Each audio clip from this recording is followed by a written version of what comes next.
400-তে ইলিশ। আসুন, নামখানা, নামখানা ইলিশ দেখুন, নাম রেখেছে, বংশের নাম রেখেছে, সাইজে ছোট কিন্তু খেতে ভালো। হ্যাঁ, এ কিন্তু বাপ মার মুখ উজ্জ্বল করেছে এখনো। হ্যাঁ, এ মানুষ হয়ে গেছে, মানুষ হয়ে গেছে ইলিশটা। 140 টাকা। আর এই পাবদা কাটবো 300 নাকি আজকে? হ্যাঁ 300 টাকা দিন।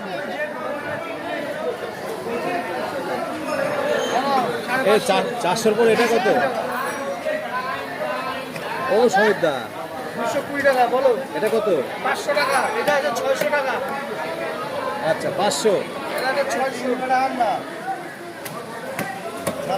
এই যে তোমার 600, বেশ 600 ইলিশ দেখুন, ভালো সাইজের নামখানা ইলিশ দেখুন। নামখানা থেকে চলে আসে সুন্দরবন, কাটবো সাদা বেরোবে গ্যারান্টি। সুন্দরবন থেকে চলে আসে আমাদের নতুন বাজার, দমদম ক্যান্টনমেন্ট নতুন বাজার।